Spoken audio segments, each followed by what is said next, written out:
We're back. As you can see, my professional recording studio, aka my home office here. I adjusted my camera a little bit so you can see my hand motions. My major was communications, so I know that certainly the nonverbals assist students, in this case you, even though, like I said, I myself am a student, of course, but, you know, vis-a-vis our interaction here, nonverbal communication, I hope will enhance your retention. Actually, let's step back before I go here. Enhance your comprehension and retention, since you're going to keep emphasizing the importance of understanding in our approach to study. So here, now you can see my hands too. So we said that a person's capacity for kindness exists in themselves, of course. We have the God-given capacity to bestow kindness to others. We do it all the time, hopefully. Now, let's say you're walking down the street and someone comes up to you and they say, hey, excuse me, sir, could you spare some change, right? Well, you're a kind person, so you have the desire to do kindness. That's like Kesser, right? The desire, the crown, which transcends the intellect.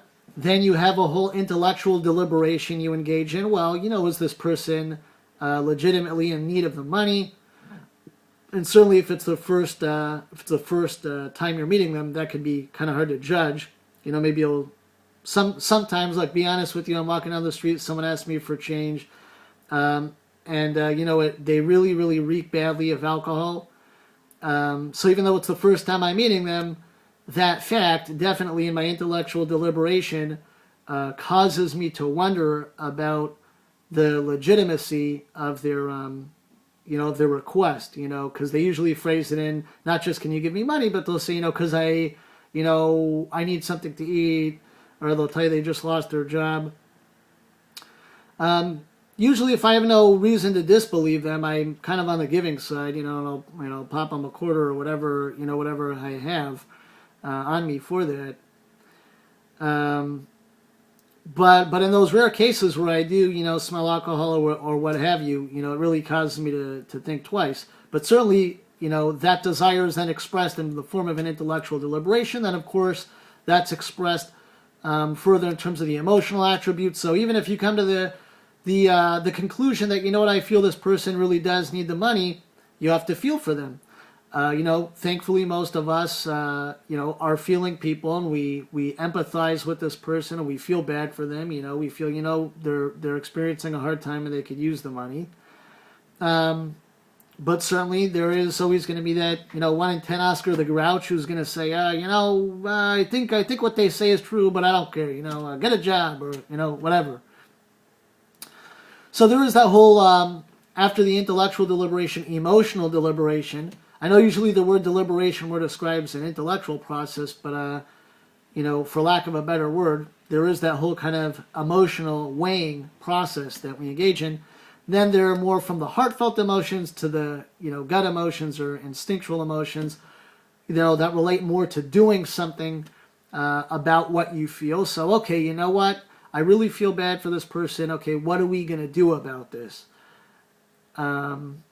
And then finally, the malchus of it, the kingship, the expression of it, and acting on the basis of those emotions, taking out the quarter from your pocket, saying, here, best of luck to you, God bless you, and giving them, the quarter or the dollar or whatever it may be. The sandwich or at least a kind word,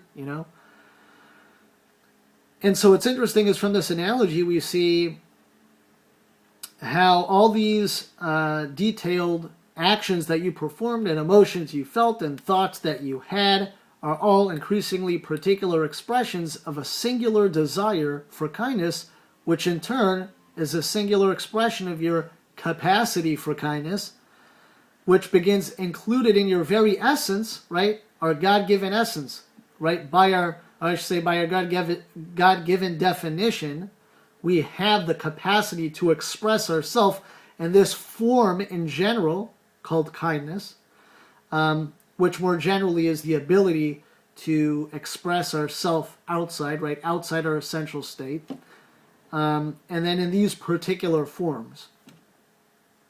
Okay, so it all starts off as totally included and not as something separate from our actual self.